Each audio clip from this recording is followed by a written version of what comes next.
Eu acho que é importante a gente falar de esquerda e direita, mas eu acho que quando a gente vai chegando mais perto, a gente percebe que existem divisões dentro da esquerda e divisões dentro da direita também. E isso é importante para que o pessoal pense, ok, então se existe divisão dentro da esquerda, eu posso estar num lugar diferente do Boulos, ou igual ao do Boulos. Preciso entender. Eu me defino, numa régua como essa, acrescentaria ali um subponto entre comunistas e social-democratas, os socialistas. Porque eu não tenho uma identificação assim, mais ali, ó, pão, pão, queijo, queijo, como comunista, porque eu acho que isso está muito ligado na história e na cabeça das pessoas às experiências comunistas no século XX. E eu não reivindico essas experiências como o que eu quero para o meu país. Eu não acho que o modelo do que eu quero para o Brasil é o que aconteceu na União Soviética, ou na China, ou em Cuba. Acho que o Brasil tem que seguir o seu caminho próprio. Primeiro, já falei, o combate à desigualdade. Esse é o centro da minha militância política, do que eu acredito na política. É lutar pelo combate às desigualdades, melhor dizendo. Você pega a desigualdade no Brasil, a desigualdade social no Brasil, de renda, ela é profundamente racial. Então, em geral, por uma formação da sociedade escravista, de 3 séculos de escravidão, de uma escravidão que nunca foi superada no país, nunca foi reparada na estrutura social brasileira, pobreza tem cor no Brasil.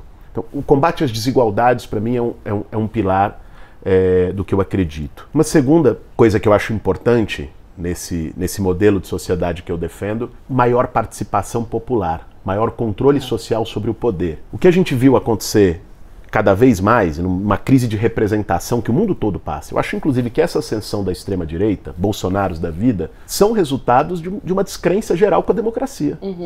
De um sentimento de antipolítica, de que nada presta, de que todo mundo é igual, de que nós vamos votar e vão estar lá sempre os mesmos de sempre, com as mesmas corporações por trás, com os mesmos esquemas por trás. O nosso sistema democrático falhou, houve um distanciamento profundo entre o poder e as pessoas.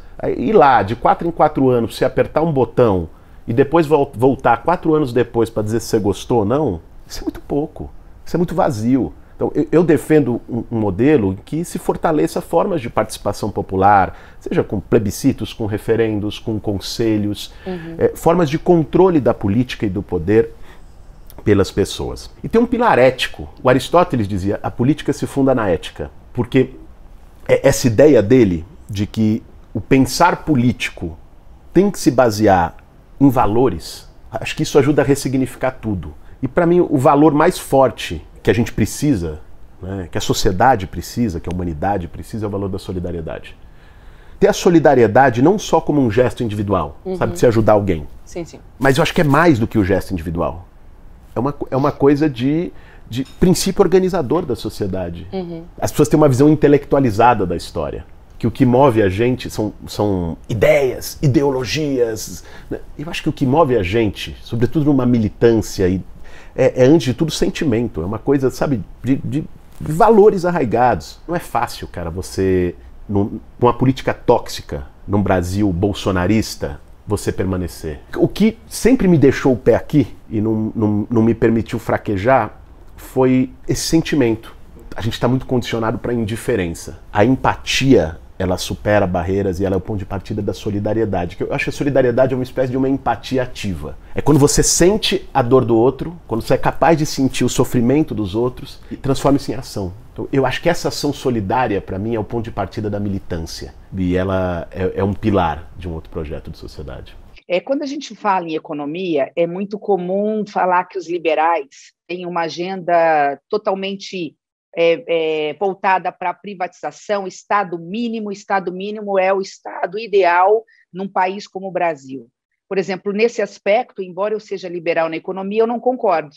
Por que eu não concordo? Porque eu acho, sim, que o Estado não pode ser um Estado a ponto de atrasar o desenvolvimento, de utilizar o orçamento e o recurso público apenas para manutenção de si mesmo. O Estado, ele é um meio e não um fim em si mesmo. Então, nesse aspecto, embora eu seja liberal na economia, eu sou a favor de uma série de privatizações e sou contra outras. Por exemplo, eu sou contra a privatização de bancos públicos, do BNDES, do Banco do Brasil, da Caixa Econômica, da própria Petrobras, com exceção das suas subsidiárias. Então, nesse aspecto, eu, por exemplo, já divirjo do liberalismo exacerbado do mercado. Em relação a políticas públicas, a pauta de costumes, por exemplo, eu sou radicalmente contra, pelo menos a extrema-direita que quer armar a população.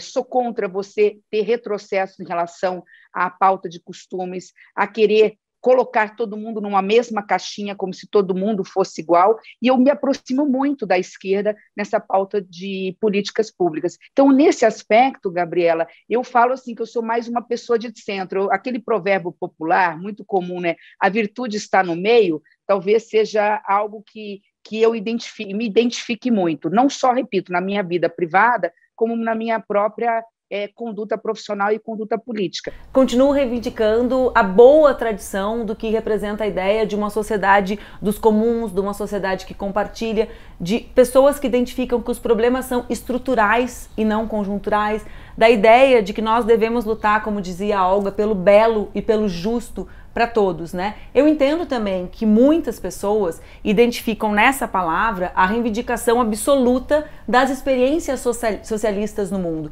E eu entendo que essas experiências tiveram feitos extraordinários, né, na ciência, na produção de conhecimento, na luta das mulheres, na ideia de que o Estado deveria ser parceiro da emancipação feminina, e tiveram também limites, alguns muito consideráveis, como foi a desvalorização da questão democrática, né, de como lidar com a construção de uma experiência de forma mais democrática, de forma mais coletiva, e acho que esse é um tema a ser enfrentado. Agora, nós vivemos numa sociedade que faz ode a um sistema, que é o capitalismo, que é um sistema de morte, de violência permanente e que mais do que nos afetar individualmente a todos, cotidianamente, imporá o fim do planeta Terra tal qual nós conhecemos, ou seja, defender isso como algo a ser mantido, perpetuado, como o caminho natural da humanidade, que é como eles se reivindicam ou se apresentam, para mim é algo que nos levará ao colapso. O estímulo do setor privado, de quem empreende, é saber quais são as regras,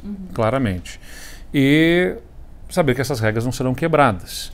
Você tem que criar um ambiente de negócios em que a interferência do Estado seja menor. E quando houver, aconteça sob essas regras bastante claras. É o que a social-democracia, né, ou em direção a este liberal-democrata aqui, está apresentado, pressupõe.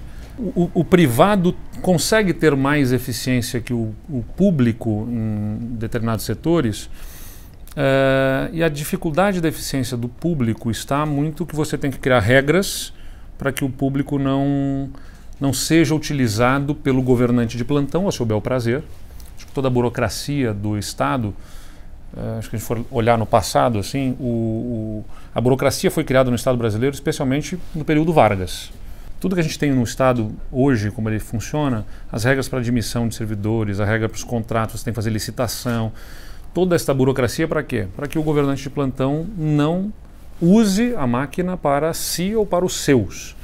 Só que isso, se por um lado protege, de outro lado dificulta com que a máquina pública consiga inovar. Vamos pensar uma categoria simples, né? O liberalismo, ele tem como pressuposto a ideia de que o Estado tem que ter um tamanho tal que ele cumpra apenas algumas funções sem as quais a sociedade não se protege. E, basicamente, segurança externa, um exército, proteger o país de uma invasão, então você tem que ter forças armadas. Segurança interna, você tem que ter poder de polícia para salvaguardar a integridade física dos cidadãos, a integridade patrimonial dos cidadãos. Você tem o poder judiciário. Então, o liberal, classicamente, ele entende que o Estado tem que ter um tamanho mínimo que cumpra funções básicas de funcionamento da sociedade e o resto tem que deixar para o mercado resolver. O mercado resolve. O social-democrata, por sua vez, observando a experiência histórica, ele sabe que o mercado não resolve, por exemplo, problemas como a extrema pobreza, problemas como saúde pública, saúde universal para todo mundo. Ele sabe que educação é um bem que deveria ser oferecido para todos os cidadãos, independentemente da cor, do credo, da orientação sexual, não importa quem. Então, o social-democrata ele concorda em que o princípio da redistribuição da riqueza deva ser observado também, justamente para corrigir falhas de mercado. Então, para o social-democrata, o mercado não resolve esses problemas básicos da sociedade. Então, ele concorda que saúde, previdência, assistência, segurança, educação também são bens públicos de caráter universal. O socialista ele vai um pouco além. O socialista ele quer corrigir algumas distorções do mercado no plano econômico. Então, o socialista libertário, e depois eu te explico por que libertário, o socialista ele entende que o mercado não só tem que ser corrigido por uma redistribuição da riqueza, provendo o cidadão de bens de caráter universal, como os que eu citei, como ele entende que ele tem que evitar uma concentração de riqueza absurda em mãos privadas, que o imposto de renda, por exemplo, não pode ser proporcional, ele tem que ser progressivo, né? Porque a capacidade de pagamento aumenta com a renda, então os muito ricos têm que pagar mais proporcionalmente do que os pobres. O socialista entende que tem que haver uma redistribuição da terra improdutiva para famílias que queiram plantar como camponeses, como lavradores. Então, o socialista ele vai falar de temas que a social-democracia deixou de lado do pós-guerra para cá. Por que libertário? Porque eu não concordo com soluções autoritárias de nenhuma natureza. Então, é para deixar claro que eu estou fora de qualquer projeto autoritário. Por menor que seja o autoritarismo, ele viola, para mim, um direito fundamental do ser humano, que é o respeito à sua liberdade. Se nós vivêssemos aqui num país desenvolvido, sem pobreza, eu seria apenas um liberal democrata. Como vivemos num país ainda pobre, com miséria, com pobreza, com desemprego, eu tenho que ter a obrigação de ser também um social-democrata. Ou seja, a combinação entre o liberal, eu acredito no privado, muito mais o privado do que o público, e é o que nós temos feito, é o que eu fiz na prefeitura, com o Bruno Covas, e o que faço agora como governador ao lado do Rodrigo Garcia. Mas nós não podemos deixar de olhar, agir e proteger os mais pobres, os vulneráveis, aqueles que representam a maior parcela da sociedade, até termos um país plenamente desenvolvido. Aí estaremos ingressando numa nova etapa. E eu espero que algum dia no futuro, não muito remoto, nós possamos estar num país mais justo e com menos diferenças sociais. Não para tirar dos mais ricos, mas para dar aos mais pobres a oportunidade de se tornarem ricos. Ora, tudo tem a ver com o papel do Estado no desenvolvimento da sociedade. Esses termos de esquerda e direita, só para aclarar, você está cansadíssima de saber, não é? Tem a ver com o parlamento francês, quando veio a Revolução Francesa. Na sequência da humanidade, você vem o marxismo-leninismo, que propõe uma extrema esquerda, não por métodos, mas por compreensão do papel do Estado e do domínio da propriedade, que faria um conjunto de transformações revolucionárias em direção ao comunismo.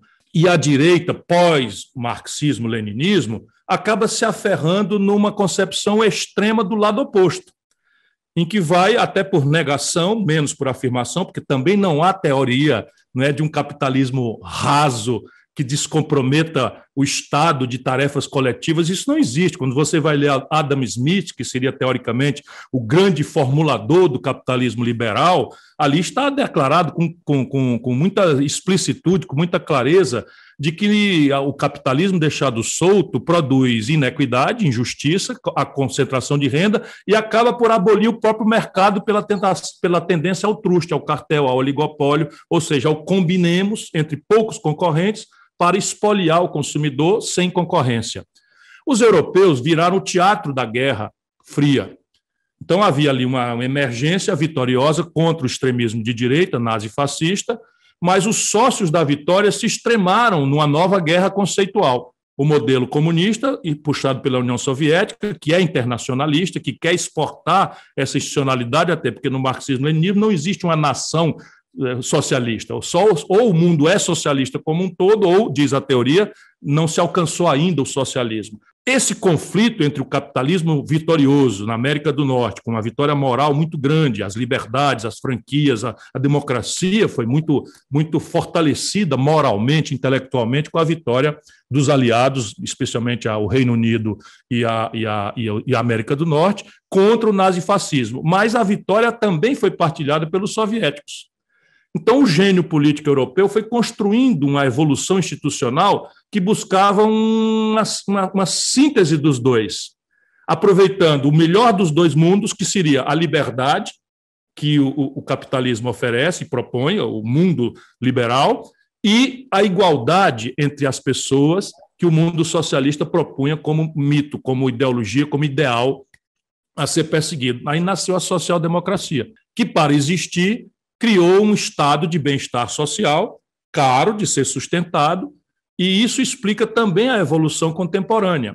De repente, a partir dos anos 80, começa a emergir um produto industrial sofisticado, moderníssimo, do ponto de vista tecnológico, que vem do Oriente.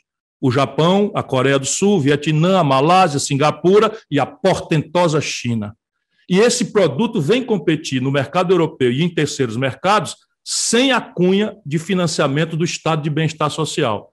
E aí os europeus querem parar a história e, para restaurar sua competitividade sistêmica, propõem o neoliberalismo. Margaret Thatcher, Reagan nos Estados Unidos, porque parecia óbvio que a cunha do estado de bem-estar ficou muito cara e que, portanto, tinha que diminuir esse custo, desmontar o estado de bem-estar. E essa foi a mitologia. Entre nós, brasileiros, nunca aconteceu isso. Nós nunca chegamos nem perto de um estado de bem-estar social, que é o que o nosso povo deseja. Por que o socialismo democrático, ou social-democracia, ou alguma coisa entre os dois, é o que nos importa?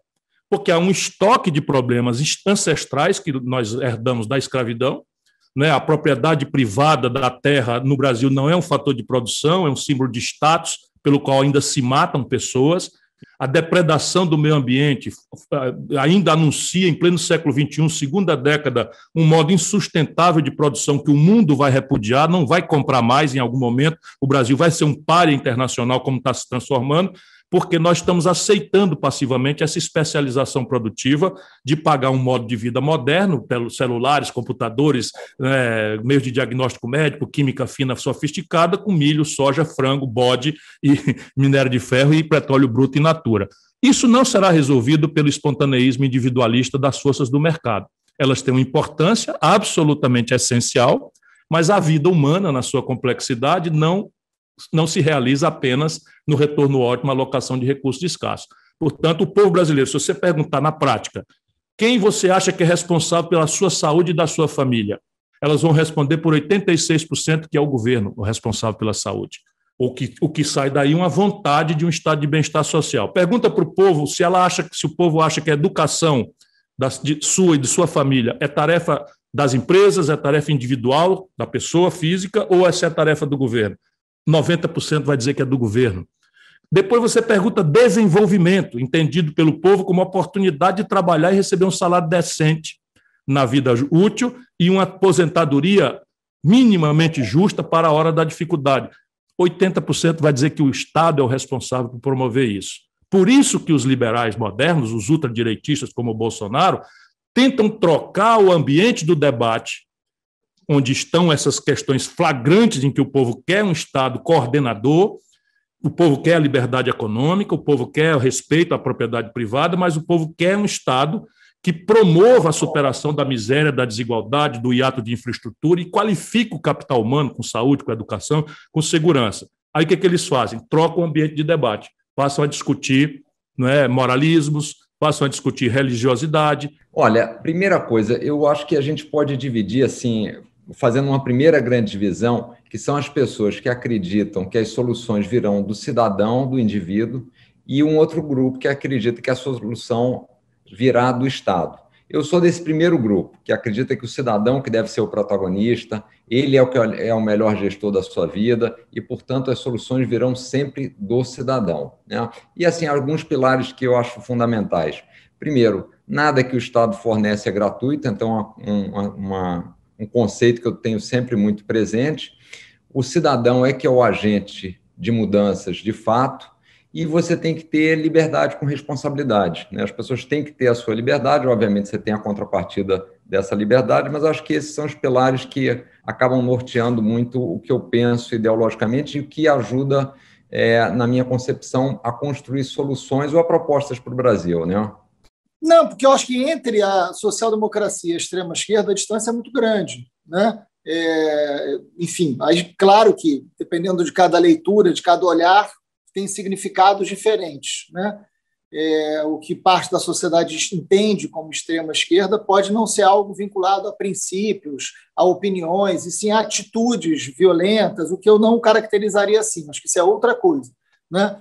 Eu sou uma pessoa de esquerda, eu tenho uma concepção de que o Estado cumpre um papel muito importante no enfrentamento à desigualdade, eu não sou favorável ao Estado mínimo, ainda mais num país como o nosso. Então, eu acho que políticas públicas são fundamentais, né? Claro que eu quero um Estado eficiente, mas, então, como a social-democracia brasileira, né, ela se aproximou muito de um discurso de Estado mínimo, não dá para eu estar ali numa social-democracia, né? Assim, defesa de modelos de privatização que atenderam ao mercado e não à população foram defendidas pela social-democracia brasileira.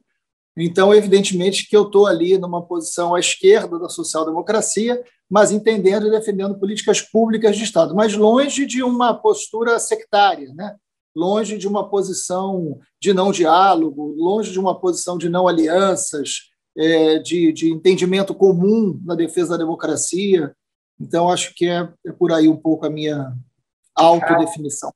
Basicamente, você cede um escopo de liberdade, que garanta as liberdades individuais das pessoas, no sentido liberal de que o Estado tem que fazer aquilo que ele precisa fazer para o contrato social que está na Constituição, mas não deve entrar na liberalidade daquele que empreende, não deve intervir, as pessoas devem ser livres para correr os seus riscos e ter os seus ganhos ou ter as suas perdas e arcar com as consequências.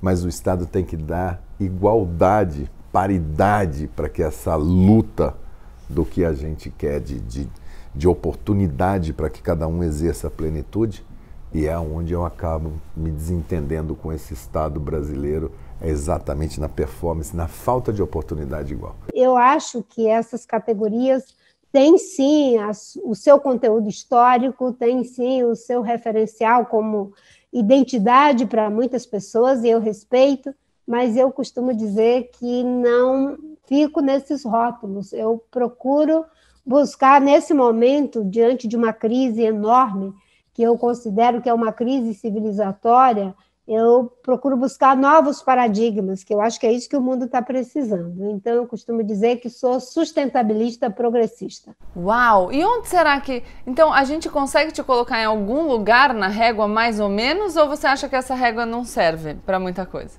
Eu acho que ela tem o seu papel histórico, como eu já disse, ela tem o seu lugar de identidade para muitas pessoas que eu respeito, tanto na academia quanto no mundo da política, enfim, nos mais diferentes segmentos da sociedade.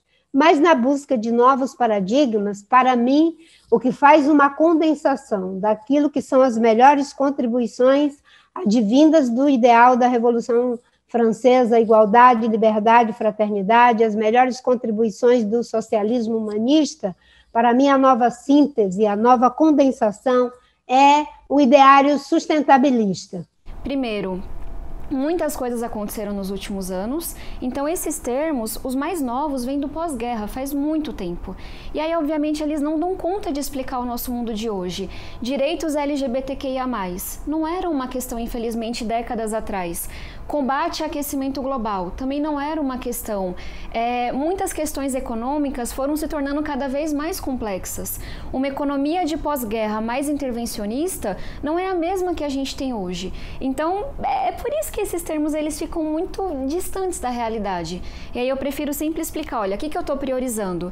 É o cuidado das pessoas, é a dignidade, é a justiça social, entendendo que o caminho melhor para a gente chegar nisso é uma economia competitiva, é uma economia desenvolvida. Mas já que tem que colocar em algum lugar, acho que fica aqui. Tá bom. Eu ia te perguntar os 3 principais pilares da sua ideologia, de como você vê o mundo, mas acho que você já descreveu quando problematizou a régua. Talvez eu acrescentaria só um. Justiça social, para mim, é uma coisa muito forte. E o que é isso? Como eu falei, combate à desigualdade, oportunidades iguais, as pessoas poderem ir e vir, sonhar e ser quem são, independente de cor da pele, de onde nasceram, de qualquer coisa. Desenvolvimento econômico como um caminho, quase que um modus operandi para você chegar nesse lugar. E eu acho que é importante falar também da questão da ética, porque talvez a gente pode falar sobre isso mais tarde, mas ter a bandeira de defesa da ética, de combate à corrupção, de combate ao privilégio, não deveria ser uma coisa da direita, como infelizmente é entendido no Brasil hoje. Então eu somaria essa questão também. Eu me defino como um liberal, um defensor de liberdades individuais, políticas e econômicas. Eu acho que não dá para você colocar um liberal que prioriza mais a liberdade econômica, um liberal que prioriza mais a liberdade individual. Se você é livre, você simplesmente o é. Da mesma maneira que é muito difícil colocar, um liberal prefere o quê? Uma ditadura militar com liberalismo econômico, com abertura de mercado, ou uma democracia com uma economia estatizante? É complicado separar dessa maneira. Acho que os liberais, historicamente, defendem que ambas são liberdades individuais. A liberdade econômica, inclusive, é uma espécie de liberdade individual. Eu acredito na liberdade do indivíduo, em primeiro lugar, na liberdade do cidadão ser quem ele é, na liberdade econômica e num Estado, né, que possa fazer o essencial. Quando a gente fala liberal também, parece que pegou uma pecha, né? O liberal não pensa no lado social, não pensa na população que mais precisa. Não é isso. Aliás, você pensar na população que mais precisa é você dar liberdade para ela, liberdade de escolha, né? Democratizar a liberdade. Por que só hoje o rico tem a possibilidade e a liberdade de escolher a escola que o filho quer estudar? E o cara que não tem condição, que depende do ensino público de má qualidade, não tem essa liberdade. Isso vale para a saúde, isso vale para a segurança. Então, um liberal que defende a liberdade do indivíduo, defende menos Estado e mais indivíduo, com preocupações econômicas e sociais também. Não é aquele negócio, não, tem gente que fala, não deveria haver Estado, não é isso. Mas um Estado eficiente, um Estado que devolve os impostos em forma de educação básica de qualidade, saúde de qualidade para todos e segurança pública. Esse, na minha visão, é o liberal de centro-direita. Sabe que no final você acabou com 3 exemplos, eu ia te pedir 3 pilares para resumir essa sua ideologia, o seu pensamento. Eu acho que você já adiantou, mas se você quiser de novo reforçar, pode valer a pena. Eu acho que além da gente falar da saúde básica para todos, educação, gente, educação básica. Por que eu falo de educação básica, Gabriela?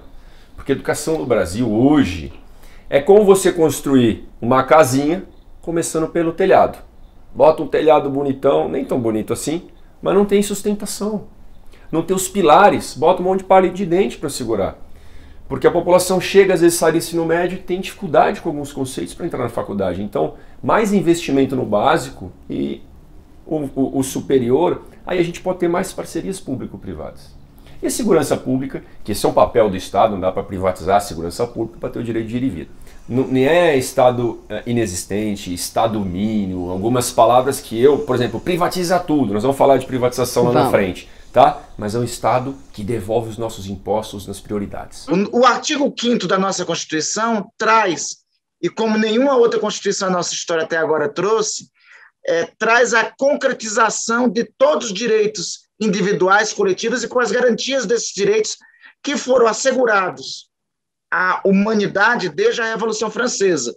Acho que nosso pacto civilizatório atual vem desde a Revolução Francesa. Eu considero quase desumano em um país como o Brasil não reconhecer a grave desigualdade social que nós temos, que nos atormenta há anos.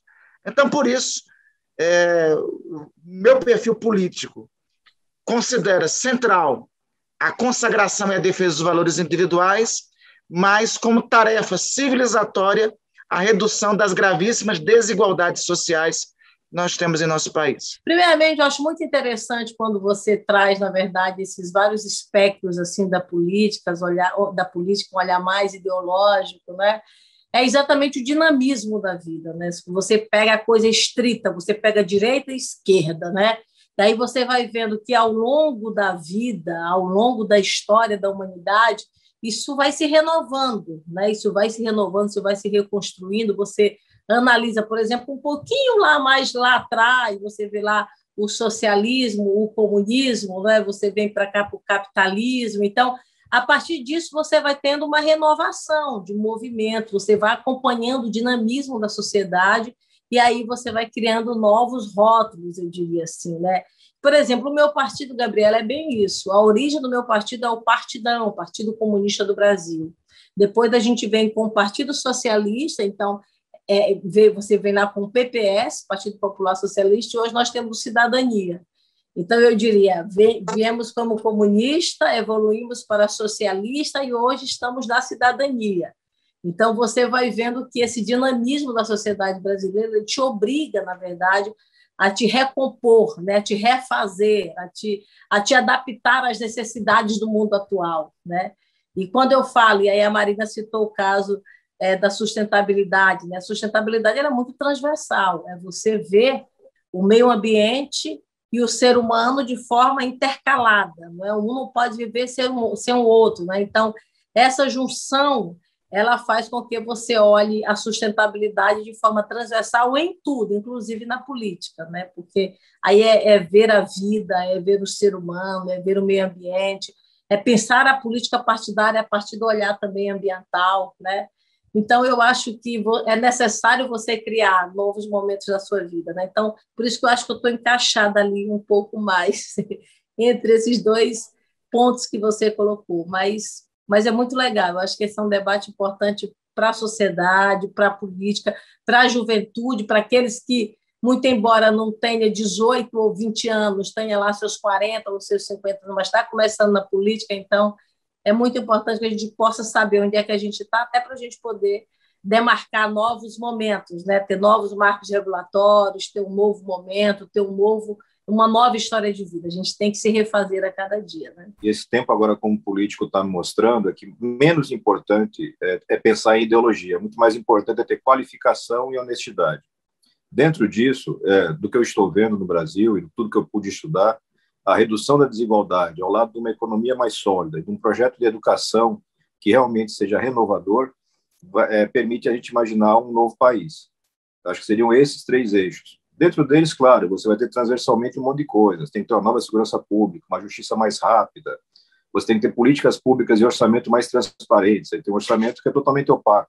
É por isso que falta dinheiro na ponta. Então, são várias coisas. Quando eu cheguei na política, eu cheguei pensando muito na bandeira do combate à corrupção, que foi o que me trouxe até aqui, a pauta de segurança, a pauta econômica. Me deparei com velhos. Você falou, divido o gabinete com o Felipe e com a Tabata tem a bandeira da educação como central. Automaticamente a educação passou a ser um centro também para a gente fazer. Na realidade, a gente começa a compreender que tem que tocar muitos assuntos, né? Tudo muito complexo, não tem salvador da pátria, nem resposta rápida. Tudo exige preparo, estudo, qualificação e boas equipes. Eu gosto muito da evocação histórica do termo esquerda, que surge, como nós sabemos, na Revolução Francesa. E por isso mesmo, em razão dessa memória, eu lembro das palavras que caracterizaram aquele momento da vida no mundo. Liberdade, igualdade e fraternidade. Acho que são termos que sintetizam aquilo que eu acredito. É esse casamento que faz com que eu goste muito de um conceito, Gabriela, que o Darcy Ribeiro usava, chamado socialismo moreno. Eu me situo aí, um pouco herdeiro dessas tradições do liberalismo político do século XVIII, enfim, dessas instituições do constitucionalismo, com esse tempero dos trópicos que o Darcy Ribeiro trazia nessa formulação do socialismo moreno.